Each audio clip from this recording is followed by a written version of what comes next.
bom dia, boa tarde, boa noite e boa madrugada. Tudo bem, pessoal? Eu espero que seja tudo bem com cada um de vocês. No vídeo de hoje vamos para a segunda parte sobre o especial do cinema de horror coreano.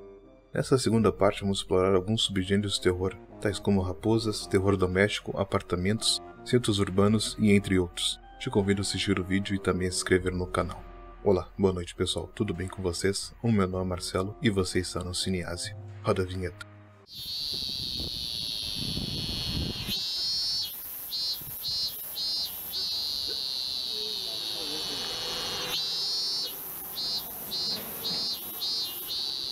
Antes de começar o vídeo, preciso dizer que a fonte principal foi o livro Korean Horror Cinema, editado por Alison Pierce e Daniel Martin, e que este é o segundo vídeo. O primeiro vou deixar um card aqui em cima e um link na descrição. No primeiro vídeo foi feita uma introdução ao cinema de horror coreano e passamos pelos seus anos marcantes, anos 60 e 80. Neste vídeo vamos continuar a nossa jornada pelo cinema de horror coreano. Fazendo o paralelo entre o passado e o presente, temos uma das características distintivas do atual ciclo de terror coreano, que é a representação de fantasmas como criaturas perdidas, tristes e esquecidas, em busca de amizade, companheirismo, amor, ao invés da vingança.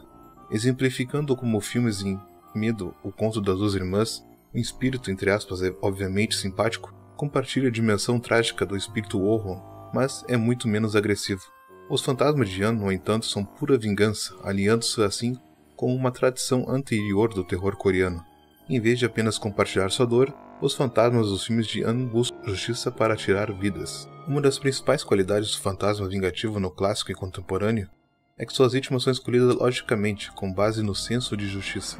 Agora vamos explorar os subgêneros do terror e discutir um pouco sobre eles. Sabemos que a raposa tem grande notoriedade na mitologia japonesa, como já fiz vídeo aqui no canal, e também na chinesa, sendo considerada capaz de fazer feitos mágicos, incluindo a habilidade de se transformar em seres humanos. Embora o kitsune em japonês ou o huling chinês sejam frequentemente benevolentes e sábias, a raposa coreana é um pouco diferente, ela é quase sempre má ou astuta. Para cada 100 anos que a raposa vive, recebe uma outra cauda, e quando passa a ter 9 caudas em seu 10º ano de existência, torna-se um gumirro. Com isso, a oportunidade surge para se tornar um humano, muitas vezes com a condição de que coma um órgão deste humano. Vamos conhecer um pouco mais sobre essa história? Um antigo texto chinês afirma que uma raposa com 9 caudas vive em uma área chamada Kongyu. O espírito é explicado como sendo o resultado de uma grande longevidade ou com um grande acúmulo de energia, haja vista que elas viveram por 1000 anos e poderão desta maneira mudar de forma, geralmente em uma mulher. No entanto, para que isso aconteça, ela terá que comer um órgão humano. Não está claro em que momento os coreanos começam a ver o gumirro como uma criatura puramente maligna, já que muitos textos antigos ou chineses mencionam ela benevolente, ajudando os humanos, e até mesmo fazendo menções de humanos perversos, enganando as raposas. Na literatura posterior, os gumirro eram frequentemente descritos como criaturas meio raposas e meio humanas, sedentas de sangue que vagavam por cemitérios à noite, retirando corações de humanos dos túmulos. Considerando que o texto foi escrito em 1675, alguns especulam que a imagem violenta moderna da gumirro foi influenciada durante a ocupação japonesa na Coreia, no entanto sugerindo que duas visões diferentes poderiam ter coexistido na antiga Coreia. A característica mais distinta que separa o gumirro de suas duas contrapartes japonesa e chinesa é a existência de um Jeogusou, que significa literalmente mármore, conta de raposa, que consiste em conhecimento. De acordo com a mitologia coreana, este fornece poder para gumirro e conhecimento, então ela poderá absorver a energia dos seres humanos com ele. Um grande exemplo desse gênero é o filme de 1969 chamado A Raposa de 1000 Anos, com direção de Sang Oh-shin. Algo interessante é que nesse filme se passa no reinado dos 3 reinos. Aqui uma mulher tentou um sacerdote budista chamado Sho. Ela é uma raposa de 1000 anos que pretende reencarnar como ser humano. Sem saber disso, Sho vive com a raposa, mas ao final ele se separa abrigando a tristeza do amor não realizado neste mundo. Vamos conhecer brevemente agora o período dos 3 reinos. Ele é definido como sendo de 57 anos de Cristo a 688 d.C., mas existem cerca de 78 estados tribais na região sul da Península Coreana e estados relativamente grandes. Os 3 reinos ocuparam toda a Península Coreana e a maior parte da Manchúria, localizada nas atuais China e Rússia. No século VII, aliado com a China sob a dinastia Tang, Silla unificou a Península Coreana pela primeira vez na história. Após a Guerra de Bajek e Goryeo, a dinastia Tang se estabeleceu por pouco tempo no governo militar para administrar partes da península. Entretanto, como resultado da Guerra de Silla, as forças expulsaram os exércitos da península em 636. O período seguinte é conhecido como Silla Unificada ou Silla Tárdia.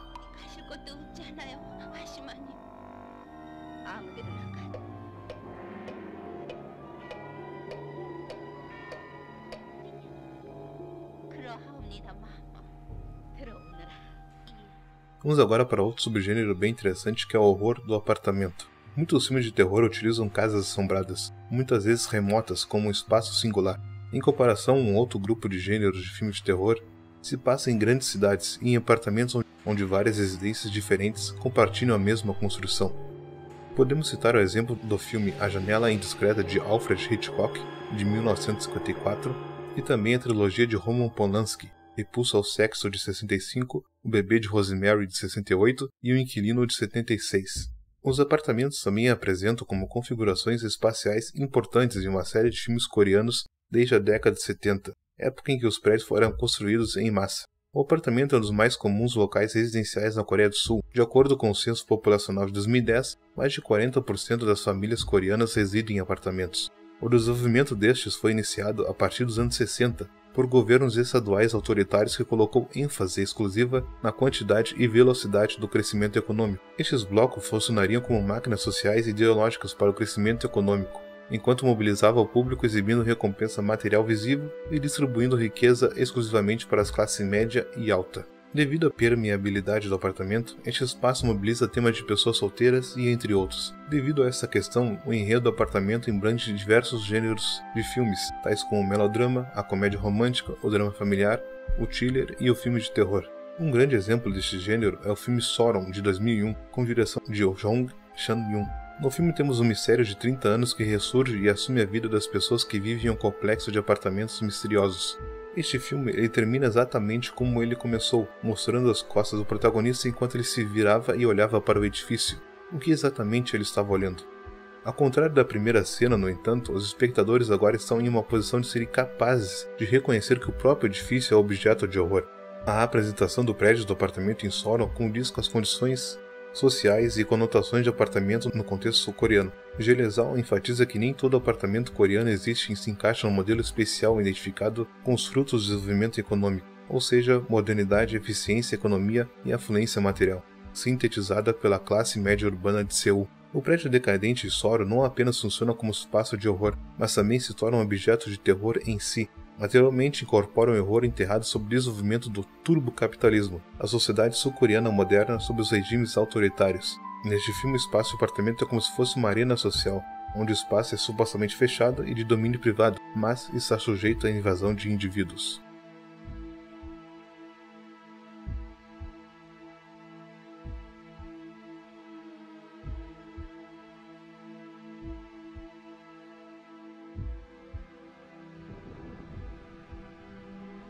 Outro exemplo desse subgênero é o filme Living Death, com direção de Lee Hong-joo. Neste filme utiliza-se outros exemplos, a porta, a varanda e todas as janelas conectam o apartamento ao mundo externo e aos vizinhos. Eles tornam-se buracos abertos, expondo os buracos do apartamento a intrusos. Como espaços coletivos de acesso restrito, o telhado e o porão tornam-se locais importantes. A cobertura e o porão também aparecem como espaços significativos nas terminações de outros filmes de terror de apartamento.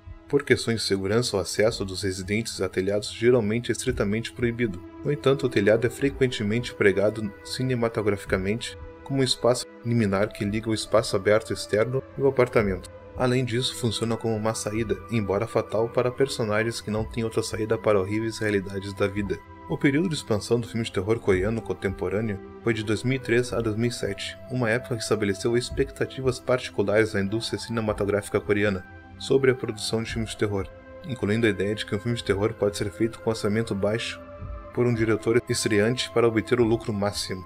O próximo subgênero a ser estudado será a iconografia do terror da guerra. Por este ramo ser específico que seria os filmes de guerra, vamos apenas dar um panorama geral, e por se tratar de guerra não deixa de ser um grande terror, não é verdade? Filmes sul-coreanos sobre a desastrosa guerra na Coreia se desenvolveram principalmente durante a década de 60 e geralmente ao longo das linhas do filme de combate. O gênero foi moldado pela primeira vez por Hollywood durante a luta da América contra o Japão. Mais tarde englobou o envolvimento americano na Europa a partir do dia D para a queda do Muro de Berlim. Os filmes de combate da Segunda Guerra Mundial, por outro lado, ocorrem em mídias de campo de batalha, com o combate como sua única atividade significativa. De uma forma ideológica e nível macro-político, o público é convidado para um terrível espetáculo de um assalto no sistema político, não comunista e democrático entre aspas da Coreia do Sul, por agentes de um regime maligno e empenhado em sua negação e aniquilação completas. Em nível social e familiar, o terror de guerra representa uma violação de relações e hierarquias naturais e próprias. Camponês se revolta contra o senhorio, amigo se revolta por amigo e assim vai. Como já disse, como é um ramo específico, não irei falar tanto. O próximo tema a ser tratado é sobre o pesadelo da maternidade. Na cultura confucionista, a relação mãe e filho é caracterizada pela virtude da linhagem familiar e piedade filial, respeito pelos pais e ancestrais. O objetivo da vida familiar na Coreia tradicional é manter essa linhagem através do filho homem como herdeiro. Como tal, a mãe tem responsabilidade de proteger a criança e criá-la bem para a honra da família. Se ela falhar, sua vida não terá sentido. Lembrando que apesar da aberta desigualdade de gênero, o confucionismo dava certa forma, entre aspas, direito das mulheres. O domínio doméstico é da mulher, onde ela tem a liberdade para ser criativa e diligente, mesmo que sua conquista se concentre exclusivamente na honra de seu marido. Ainda sobre esse contexto familiar, temos o tema da adoção em filme de terror coreano. Ainda na mesma família confucionista, ela privilegia as relações de sangue. Durante a dinastia Joseon, a adoção foi normalizada como um meio de transmitir a linha pralinear da família e riqueza se o filho mais velho não tivesse um herdeiro homem. Apesar da longa história da adoção moderna na Coreia do Sul, a cultura da adoção ainda é fechada em grande parte por causa de seu estigma social. Um grande exemplo dessa temática é o filme Acácia, de 2003, com direção de Park Ki-yoon, o mesmo de Whisper Corridors. Depois de tentar esse sucesso, tem um filho, Dr. Kim Do, e seu pai convence a sua esposa Cho-mi a adotar uma criança em orfanato. Como sua esposa gosta muito de artes, ela acaba escolhendo uma criança de 6 anos que gosta de desenhar árvores. No fundo da casa deles tem uma velha árvore de acácia. Depois de vários acontecimentos e segredos, o garoto acha que a árvore é a sua mãe.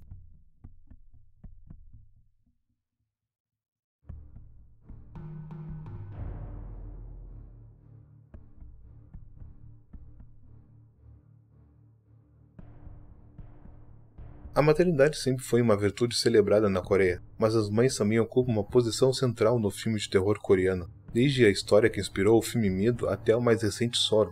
Nestes filmes as mães têm desejos não resolvidos e morrem de uma forma injusta. Desta forma ela retorna para se vingar.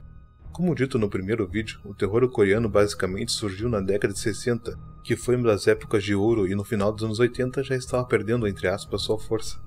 Porém, com o triunfo do VHS e também com sucessos internacionais, estudiosos do cinema coreano acreditam que o terror de certa forma vem mudando, tendo uma ruptura com a tradição. Embora o fantasma feminino ainda seja um tema comum tanto no horror clássico e moderno, eles têm as suas diferenças. O que permanece intacto é os longos cabelos pretos e o seu vestido branco. O gênero terror coreano quase desapareceu em meados da década de 80, e então viu um renascimento com Whisper Corridors. Portanto, é seguro considerar que os filmes de terror dos anos 60 a 80 como uma espécie de ilha na cinematografia coreana.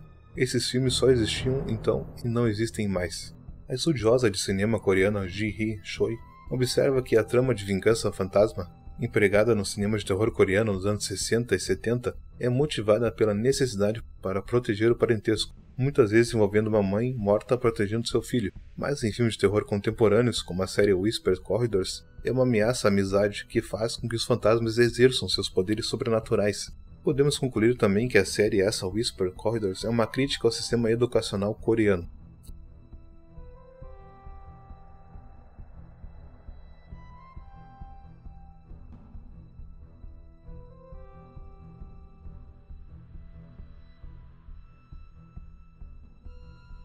Bom pessoal, para finalizar, esta é a segunda parte de um grande especial sobre o cinema de horror sul-coreano.